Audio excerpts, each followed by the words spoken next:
ہمارے الائنس یا طریقے صاحب کے پلے پڑے. بالکل اسد کیسے صاحب مسائل کچھ اس قسم کے ہیں کہ جی پی ٹی آئی میں سے وہ کہتے ہیں کہ یا یقیناً مطلب وہ تو جو بانی ہیں وہ جیل کے اندر ہیں, ان کے ساتھ تو کوئی ڈائریکٹ بات کر نہیں سکتی کوئی سیاسی جماعت.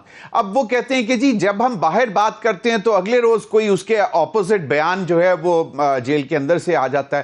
تو وہ کہتے ہیں کہ ہم کس طرح ٹرسٹ لیول نہیں ڈیولپ ہو پا رہا, اور خاص طور پر کچھ اپوزیشن کی بھی جماعتیں ہیں جیسے جماعت اسلامی بھی بیٹھی ہوئی ہے اس وقت, ان کا بھی یہی خیال ہے کہ جناب مطلب الائنس, گرینڈ الائنس اپوزیشن کا بنے گا تو بنے گا کیسے؟ مولانا فضل الرحمان صاحب کے کتنے عرصے تک تحفظات چلتے رہے, ابھی بھی کمیٹی بنی ہوئی ہے آپ لوگوں کی آپس میں مذاکرات کے لیے.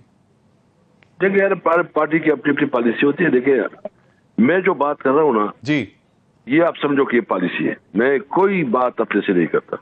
صحیح. اور وہ پالیسی یہ ہے, خان صاحب نے اس دن بھی کہا کہ تم جو کچھ کرو اپنی پارٹی کی سینئر لیڈرشپ اور خاص کر جو ہے نا الائنس کی جو لیڈرشپ ہے اس سے مشورے سے کیا کرو. صحیح. اور پھر ہمارے اس کے ساتھ جو ہے نا کوششوں کے انٹریکشن بھی رہے, لیکن یہ جو بات ہے میں کوئی ایک لفظ بھی پالیسی کے اگینسٹ نہیں بول رہا. جو پارٹی سمجھتی ہے اس کے مطابق ہم آگے اقدامات اٹھا رہے ہیں. بالکل صحیح. اچھا اب ایک بات اور, آپ نے کہا کہ ابھی تک کسی قسم کے بیک ڈور چینل نہیں ہوئے. کچھ ریزنز جو آتی ہیں سامنے وہ کہتے ہیں کہ جی آپ لوگوں کی شرائط بہت سخت ہیں. اب حکومت کے ساتھ دیکھیں الٹیمیٹلی تو سیاسی قوتوں کے ساتھ ہی مذاکرات کرنے, اور اس میں حکومت بھی ایک سیاسی قوت ہے جس میں پیپلز پارٹی بارہا مرتبہ کہہ چکی ہوئی. اگلے روز پر راجہ پرویز اشرف صاحب نے آپ کے سامنے کہا کہ خدا را وزیر اعظم صاحب کوئی دروازے کھولیں مذاکرات کے, ملک کو بچائیں.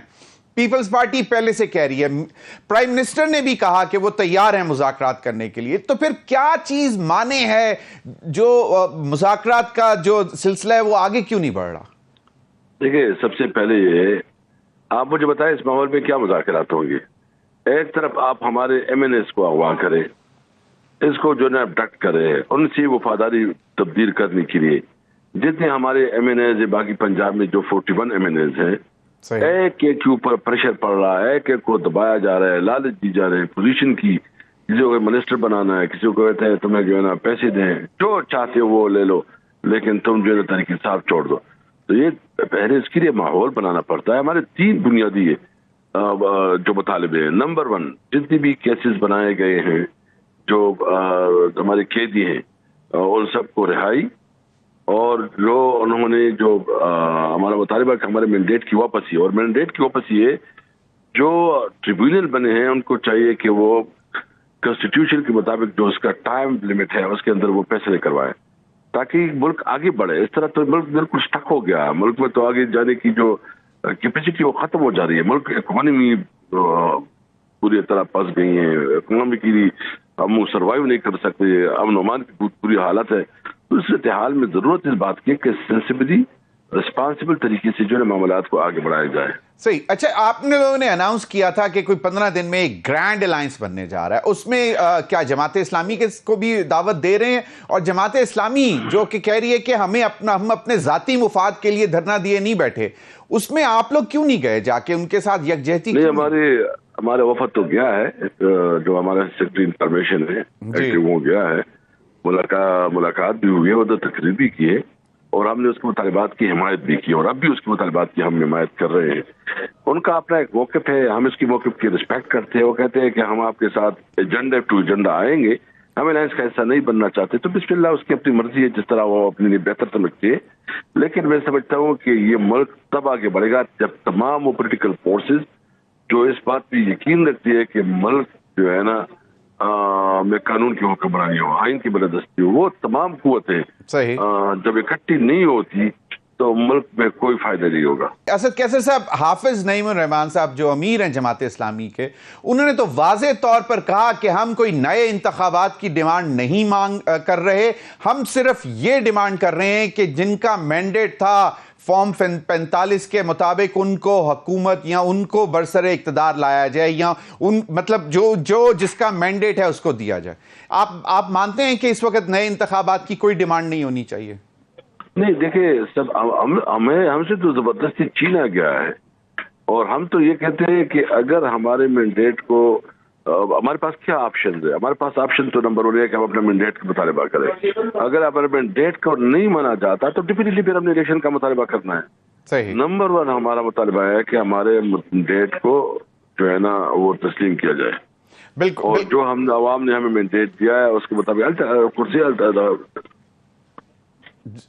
اسد کیسے صاحب 15 دنوں میں کوئی گرینڈ الائنس کی جو آپ نے ابھی جو میں نے پہلے بھی پوچھا اس میں مزید کوئی اور نئی پارٹیاں کون سی آ سکتی ہیں؟ کوئی حکومتی الائنسز جو ہیں ان کے اوپر ان سے بھی بات کی جائے گی؟ کیونکہ محمود خان اچکزئی کہتے ہیں کہ میں آصف زرداری صاحب سے بھی بات کروں گا اور میاں نواز شریف صاحب سے بھی بات کروں گا. وہ کس لیے بات کر رہے ہیں ان سے؟ دیکھیں جی، سب سے پہلے یہ کہ ہمارے رابطے ہیں. میں بھی بتاتا نہیں چاہتا، جو میں نے کہا ہے 15 دن میں انشاءاللہ تعالی اس کی شکل نظر آ جائے گی آپ کو. صحیح. رابطے بالکل ہیں. اچھا، اب یہ جو علی امین گنڈا پور صاحب نے بھی ایک بات کی، انہوں نے کہا کہ جی زبردستی کے مذاکرات کا کوئی فائدہ نہیں ہے. اب مطلب آپ لوگوں کے اوپر کوئی پریشر ہے، کوئی زور ڈالا جا رہا ہے کہ جی پہلے آپ سیاسی قوتوں کے ساتھ بیٹھ کر مذاکرات کریں، اس کے بعد پھر آگے معاملات چلائے جائیں گے؟ دیکھیے، جو میں نے بات کی ہے نا وہ بٹوین دا لائن یہ ہے کہ ہم 1 پوائنٹ ایجنڈا پہ آئین کی قانون کی بالادستی پہ ویڈیو کرتے ہیں. صحیح صحیح. اور دوسری ہم یہ سمجھتے ہیں کہ اس وقت یہ حکومت جو ہے نا یہ ان کی لیجیٹیمیٹ حکومت نہیں ہے، یہ جعلی ہے. انہوں نے ہمارا مینڈیٹ چوری کیا، ہم سے زبردستی دی ہے. پہلے تو یہ تسلیم کرے، اس مینڈیٹ کو واپس کرے، اس کے بعد ہم بات کر سکتے ہیں. تو اسد کیسے صاحب اس کا مطلب یہ ہوا کہ حکومت میں جتنی بھی سیاسی قوتیں بیٹھی ہوئی ہیں ان کے ساتھ مذاکرات کے دروازے بند رہیں گے، نہیں کھولے جائیں گے؟ دیکھیں، اس میں تھوڑا فرق ہے. ہم سمجھتے ہیں کہ سب سے پہلے ہمارے مینڈیٹ کو تسلیم کیا جائے گا، اس کے بعد ہم بات کریں گے کہ کیونکہ سب سے پہلے ہمارا تو مینڈیٹ واپس کرے. وہ تو اسد کیسے صاحب معاملات عدالتوں میں چل رہے ہیں نا، حکومت کیسے تسلیم کرے گی؟ حکومت کے نے جو کیا ہے اس پر بھی آگے چل کے میں آپ سے بات کروں گا. ایک بہت بڑا فیصلہ آیا، اس پر بھی بات کروں گا. لیکن آپ یہ کہہ رہے ہیں کہ حکومت پہلے مینڈیٹ تسلیم کرے. وہ تو معاملات عدالت ہیں، وہ جس طرح ہی آپ کی سیٹیں، آپ کو نشستیں ملتی جائیں گی، آپ کا نمبر آتا جائے گا سامنے. دیکھو، اس ملک کو اس بور سے نکالنا بھی ہے کہ صرف اپنے پاور کے لیے. اگر ایک آدمی کو خود پتا ہے کہ وہ شکست خوردہ ہے، اس نے الیکشن وہ ہار چکے ہیں اور اس کے باوجود جو ہے نا وہ چمٹا ہوا ہے، اگر اس کے باوجود وہ کہتا ہے کہ آپ مجھے تسلیم کرو اور مجھے مانو اور میں نے تم سے خیر ہے، اگر تم سے میں نے کچھ زبردستی دی ہے تو اس کو تھوڑا برداشت کرو، تو اس طرح تو نہیں ہو سکتا. تو اسد کیسے صاحب اس کا مطلب ہے کہ آپ کا یہ اخلاقی مطالبہ ہے حکومت سے کہ جی آپ دستبردار ہو جائیں کیونکہ یہ مینڈیٹ آپ کا نہیں تھا، اور ٹرائیبیونل جو ہے وہ مطلب معاملات وہ پھر آپ ٹرائیبیونلز میں پھر جانے کا فائدہ کیا؟ کہ اگر وہ بھی نہیں مان رہے تو پھر ٹرائیبیونلز بھی نے ہی الٹیمیٹ فیصلہ دینا ہے نا. یہ ٹریبیونل ہم سمجھتے نہیں جس کے ذریعے ٹریبیونلز کے ساتھ کر رہے ہیں، کبھی جو ہے نا نئی قانون سازی لا رہے ہیں، کبھی جو ہے نا اس کے ساتھ سپریم کورٹ کے فیصلے کے خلاف ابھی جو ہے نئی قانون سازی کر رہے ہیں. تو یہ سارے حرکات اور سکنات ایسے ہیں کہ جرم پہ جرم کر رہے ہیں. یہ مزید جو ہے نا کریمنل ایکٹ کر رہے ہیں. یہ ملک میں تاریخ میں اپنا نام جو ہے نا سیاہ ترین حروف سے لکھا جا رہا ہے اس کے نام.